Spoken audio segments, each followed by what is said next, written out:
Hello viewers, welcome back to my session and this is Jyoti Divakar. Today we will learn how to represent rational numbers on number line.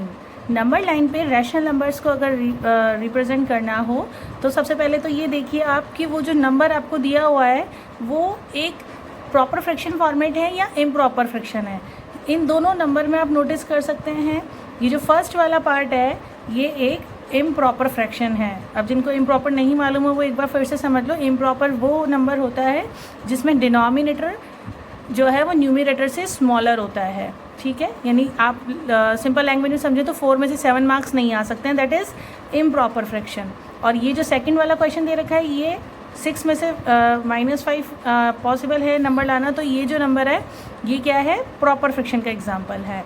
Let us start the solution. अब क्योंकि 7/4 एक improper fraction है तो ये number कहाँ मिलेंगे. जो improper fractions होते हैं वो हमेशा आपको 0 1 के बीच में कभी भी एग्जिस्ट करते हुए नहीं दिखेंगे. वो हमेशा 1 के बाद एग्जिस्ट करते हैं. Always lies after 1. जब भी आपको इम्प्रॉपर नंबर को नंबर लाइन पे रिप्रेजेंट करना हो तो पहले आप उसको मिक्स्ड फ्रैक्शन में कन्वर्ट करिए. आपको पता चल जाएगा यहाँ पे जो ये नंबर आया है मिक्स्ड फ्रैक्शन से पहले ये नंबर होल पार्ट होता है. तो ये होल नंबर है और ये उसका पार्ट है. तो इसका मतलब ये नंबर कहाँ मिलेगा, 7/4 1 के बाद मिलेगा और 1 और 2 के बीच में मिलेगा. ये हमें ये श्योर हो चुका है. तो हमें क्या करना है, नंबर्स का डिनोमिनेटर देखिए. नंबर का डिनोमिनेटर क्या है, 4 है. तो मुझे 3 लाइंस ड्रॉ करनी है क्योंकि मैं हर नंबर लाइन पे 1 2 3 तो प्लेस कर चुकी हूँ. तो मुझे जितना डिनोमिनेटर है उससे एक लाइन कम ड्रॉ करनी है. तो मैंने इक्वल डिस्टेंस पे पार्टीशंस बनाए हैं, 1 लाइन 2 लाइन और 3 लाइन. 3 लाइन खींचने से सेक्शन डिवीजन कितने बने, 1 2 3 4 बन गए. अब ये काम मुझे आगे भी करना है 1 और 2 के बीच में क्योंकि नंबर कहाँ एग्जिस्ट कर रहा है, आफ्टर 1. यही लिखा हुआ है हमने. तो हम यहाँ भी इक्वल डिस्टेंस पे 3 सेक्शन बनाएंगे, 1 2 और ये 3 और ये 4. ध्यान रखेंगे जितना डिनोमिनेटर है उससे एक लाइन कम ड्रॉ करेंगे, सेक्शन उतने ही बनेंगे जितने बनने हैं. अब लाइन ड्रॉ करने के बाद सेक्शन भी काउंट कर लिए, 4 सेक्शन बन गए. अब आप यहाँ पे नंबर प्लॉटिंग स्टार्ट करेंगे. नंबर प्लॉटिंग में पहला नंबर आपको क्या दिख रहा है, 0. तो सभी नंबर्स का डिनोमिनेटर आपको क्या रखना है, 4, क्योंकि ये सब 4 के सेक्शन है ना, हर जगह 4. आप ध्यान रखेंगे काउंटिंग 0 से स्टार्ट करेंगे. 0/4 क्या बनता है, 0. 0 के बाद काउंटिंग 1 2 3 4. आप देख सकते हैं यहाँ पे 4/4 क्या बन रहा है, 1 बन रहा है. अब काउंटिंग आगे चलाएंगे. यहाँ पे सबका डिनोमिनेटर क्या रखना है, 4. अब 4 के बाद नेक्स्ट नंबर क्या आता है, 5. 5 के बाद 6 7 8. 8/4 कैंसिल करने से क्या बनेगा, 2. आप ये जो बीच वाली स्टेप्स हमने लिखी थी ना 1 और 2 एडवांस में, ये इसलिए लिखी थी ताकि हम जब रैशनल नंबर प्लॉटिंग करेंगे तो जो नंबर्स कैंसिल करने पे वापस 1 और 2 हमें मिल रहा है या नहीं मिल रहा है. अब आपसे क्या रिप्रेजेंटेशन मांगा था, 7/4. ये रहा हमारा 7/4. ये हमने 7/4 रैशनल नंबर लाइन पे प्लेस कर लिया है. -5/6 सेकेंड पार्ट में आप देख रहे हैं ये जो रैशनल नंबर है ये माइनस साइन के साथ है. मतलब कि ये हमें कहाँ मिलने वाला है, नेगेटिव साइड में मिलेगा 0 के. अब आपको कैसे ध्यान रखना होगा इसको, जब आप नंबर लाइन रिप्रेजेंट करेंगे तो ये नंबर पॉजिटिव, पहला वाला क्वेश्चन देखो पॉजिटिव साइड में था. अब हमें क्या करना है, नेगेटिव साइड में शो करना है. तो हम 0 के लेफ़्ट साइड में नंबर को प्लॉट करेंगे. अब देखिए आप जब 5/6 को कंपेयर करो तो 6 इज़ द ग्रेटर दैन 5. अब हमें ये कैसा दिख रहा है, प्रॉपर फ्रैक्शन दिख रहा है. तो प्रॉपर फ्रैक्शन के लिए हम क्या लिखेंगे, प्रॉपर फ्रैक्शंस ऑलवेज लाइज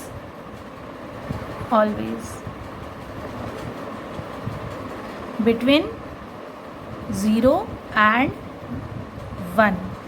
अब क्योंकि ये माइनस का है तो हमारा केस क्या हो जाएगा, 0 एंड -1 वाला केस हो जाएगा. बहुत सिंपल है ये बात. तो अगर माइनस साइड है तो 0 के लेफ़्ट साइड में नंबर दिखना है. प्लस वाला जैसे ऊपर वाला नंबर था तो 0 के राइट साइड में दिख रहा था. अभी हमें लेफ़्ट साइड में प्लॉट करना है. तो हम कितने नंबर हैं डिनोमिनेटर में, 6 हैं. तो हम कितनी लाइन ड्रॉ करेंगे, 5 लाइन्स ड्रॉ करेंगे और हमारे 6 डिवीज़न बन जाएंगे.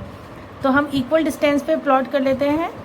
ये देखिए 1 हो गया, 2 3, 4, 5 पॉइंट्स मार्क कर लिया हमने और सब इक्वल डिस्टेंस पे हैं। 6 वाला पॉइंट तो हम ऑलरेडी ड्रॉ करके बैठे थे जिस पर हमने -1 लिखा हुआ था, इसलिए 6 वाला लाइन हमें ड्रॉ नहीं करना पड़ता है। अब मैंने आपसे जैसे ऊपर वाले क्वेश्चन में बताया था, जहाँ पे 0 है वहाँ पे 0 से ही स्टार्ट करना है और सबका डिनोमिनेटर वही रखना है जो क्वेश्चन में गिवन है। तो हमें भी यहाँ पे डिनोमिनेटर क्या है 6, तो जितने डिवीजन बनाए हैं सबका डिनोमिनेटर 6 रखेंगे। तो सबका डिनोमिनेटर आप 6 रख लीजिए।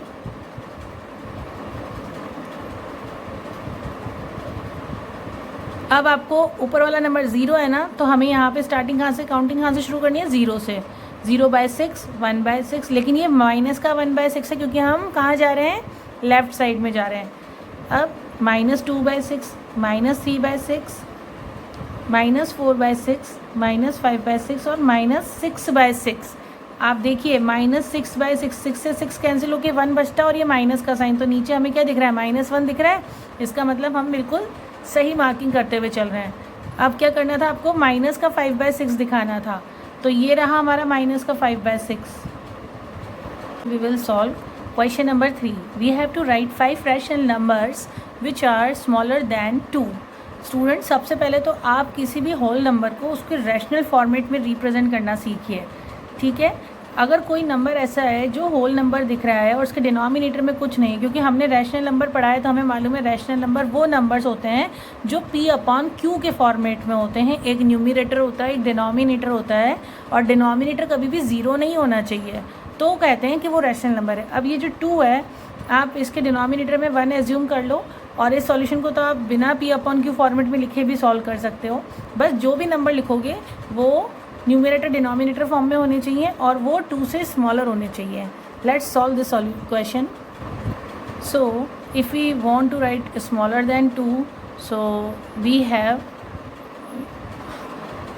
2 से स्मॉलर, बताइए क्या क्या होता है। 2 से जैसे स्मॉलर हम लिख सकते हैं 1:1 बाई 2। अब 1:1 बाई 2 को आप क्या लिख सकते हो, आप 3/2 लिख सकते हैं उसको हम, ठीक है। और क्या लिख सकते हैं हम इसको, इससे छोटा एक और नंबर क्या होता है, 1 भी 2 से छोटा ही होता है, 1/2 भी 2 से छोटा होता है, 0 भी 2 से छोटा होता है। और कौन सा नंबर है जो आपको रैशनल नंबर लिखना है, तो इसको 1/1 आप लिख सकते हैं। और कौन सा नंबर छोटा है, -1 भी तो छोटा नंबर होता है। So these are the 5 rational numbers, those are smaller than, and you can write so many answers. इस क्वेश्चन के बहुत से आंसर पॉसिबल हैं। Here we are having similar question number 6. 5 rational number we have to write, but they all should be greater than -2. Students, ये बात ध्यान रखेंगे कि जब आपको greater than -2 बोला है तो ध्यान रखेंगे कि -2 से बड़ा नंबर क्या है जो टेंस टू 0 हो, 0 की तरफ जाता हो या 0 को क्रॉस करता हुआ और आगे निकल जाए। सारे पॉजिटिव नंबर जो हैं रैशनल नंबर, वो सारे माइनस वाले नंबर से हमेशा ग्रेटर होते हैं। तो आपको सारे नंबर, आप चाहो तो पॉजिटिव रैशनल नंबर्स लिख सकते हो, कुछ भी जो भी आपको लिखने हो। It's quite easy. Let's start the solution. So what we will write, we can write -1, this is also greater than, 0 की तरफ बढ़ रहा है तो 0 के क्लोजेस्ट में तो -1 ही है, तो -1 जो है वो -2 से ग्रेटर नंबर है। 0 भी -2 से ग्रेटर है। सारे नेगेटिव नंबर 0 से स्मॉलर होते हैं, इसलिए मैंने 0 को क्या बताया है, ग्रेटर बताया है -2 से। नेक्स्ट 1/2, सारे पॉजिटिव नंबर ले रहे हैं, आप देख रहे हैं यहाँ पर। आपको 5 बताने हैं, आप कोई से भी लिख लीजिए, 7/5 भी लिख सकते हैं, रैंडमली बीच में से आप कोई नंबर पिक कर सकते हैं। So these all are the greater than, you can write yourself as per your wish. Last pattern of this chapter where we will learn how to find out the rational numbers between two given, specifically two numbers. हम -2/5 and 1/2 in numbers के denominator को पहले same करेंगे। तो 5 और 2 ऐसा कौन सा नंबर है जो दोनों टेबल में मिल जाएगा, 10 हमें इजीली मिल जाएगा, तो हम इक्वलेंट फ्रैक्शन की हेल्प लेंगे और -2/5 को फॉर्मेट करेंगे। तो हम क्या करेंगे, -2/5 multiply by 2 multiply by 2। Denominator में तो न्यूमिनेटर पे भी करना पड़ेगा, that is the concept of equivalent fraction. And 1/2, यहाँ 10 बनाना था डिनोमिनेटर सेम करने के लिए, तो 5 से मल्टीप्लाई किया है तो हम ऊपर भी 5 से मल्टीप्लाई कर देंगे। अब आपके पास ये नंबर क्या हो जाएगा, -4/10 एंड ये क्या हो जाएगा 5/10। अब डिनोमिनेटर सेम हो गए। अब आप देखिए -4 और 5 के बीच में आपको नंबर्स मिल सकते हैं, लेकिन काउंट कीजिए कितने नंबर हैं। -3 आपको मिलेगा, -2 मिलेगा, -1 मिलेगा, 0 मिलेगा, 1 2 3 4। 5 को हम नहीं करेंगे, हमारे पास 8 नंबर्स आ रहे हैं, लेकिन हमें कितने चाहिए 10 नंबर्स चाहिए। अब या तो आप इसको और एक नंबर से मल्टीप्लाई कर दो, और एक सिंपलेस्ट मेथड ये है कि आप इसके डिनोमिनेटर और न्यूमिनेटर को 10 से मल्टीप्लाई कर दो। जब डिनोमिनेटर ऑलरेडी मैच हो रहे हैं आपके पास, कुछ नहीं करना है आपको आगे, सिंपलेस्ट है, आप इसको क्या कर दोगे 10 से मल्टीप्लाई कर दो।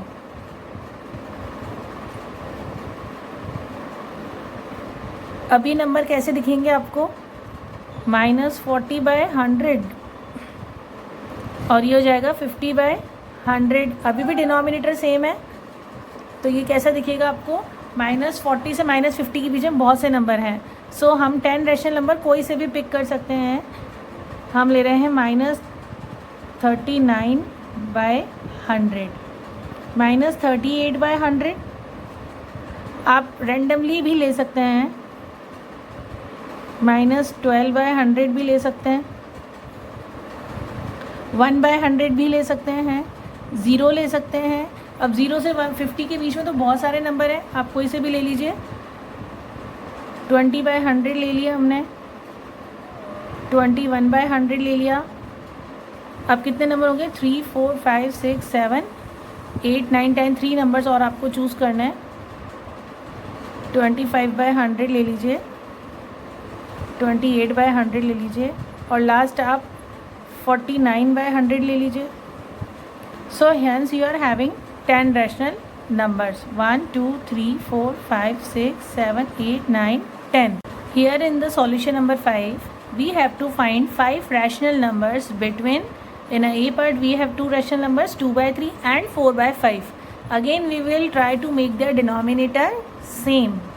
So what we can write, we are having a number 15 which is a part of both tables, so we will try to make their denominator 15। हम दोनों के डिनोमिनेटर को 15 बनाएंगे क्योंकि वो दोनों की टेबल में मिलता है।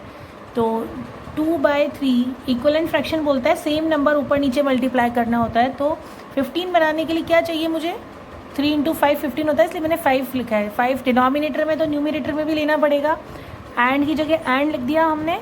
और 4/5 डिनोमिनेटर के 5 को 15 बनाने के लिए क्या चाहिए ×3। तो न्यूमिनेटर भी किससे मल्टीप्लाई होगा 3 से, क्योंकि इक्वलेंट फ्रैक्शन है। अब ये क्या हो जाएगा 10, और नीचे क्या बन जाएगा डिनोमिनेटर में 15, एंड लगा दिया हमने।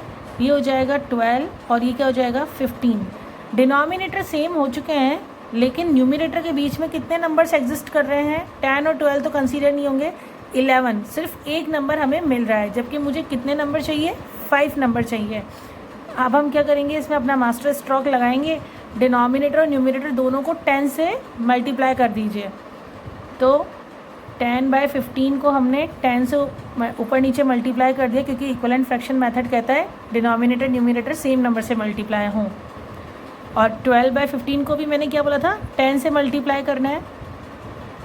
ठीक है, ये 10 से मल्टीप्लाई करने वाली स्टेप तब करेंगे स्टूडेंट्स जब आपके डिनोमिनेटर आप सेम कर चुके हो और फिर भी आपको नंबर नहीं मिल रहा है। अब ये क्या बन जाएगा स्टूडेंट्स, ये बन जाएगा 100/150, और सेकंड नंबर क्या बन जाएगा 120/150। डिनोमिनेटर अभी भी सेम है, और इस बार न्यूमिनेटर के बीच में काफ़ी सारे नंबर एग्जिस्ट कर रहे हैं, 20 नंबर एग्जिस्ट करते हैं, जबकि हमें कितने नंबर्स चाहिए सिर्फ 5 नंबर्स चाहिए। So it's very clear student, आपको 100 नहीं लिखना है और 120 नहीं लिखना है, इनके बीच के नंबर लिखना है। तो आप 100 से नेक्स्ट नंबर 101 होता है, फिर 102 आप ले लीजिए, 150 लिख लीजिए। आपको कोई से भी 5 चाहिए, आप बीच में से भी स्किप करके भी नंबर लिख सकते हो, लेकिन लेसर देन 120 होने चाहिए। सो आपने 115 लिख लिया बाय 150, 118/150 और 119/150। ये आपके आंसर्स हैं। आप कहेंगे बुक में अलग आंसर आ रहा है, इट्स नॉट कंपलसरी कि आपका आंसर इस केस में बुक से मैच हो, क्योंकि आपने यहाँ पे इक्वलेंट फ्रैक्शन करके एक बड़ा नंबर लिया है। आप चाहो तो कोई छोटा नंबर भी ले सकते हो, लेकिन उसमें क्या है, आपका टाइम कंज्यूमिंग है। कई बार आंसर आ जाता है, कई बार आंसर एग्जिस्ट करने में टाइम लगता है। आई होप स्टूडेंट्स ये रैशनल नंबर्स वाला पैटर्न आपको समझ में आया होगा। इफ़ देयर एनी डाउट तो you can write your doubts in comment session. Thank you.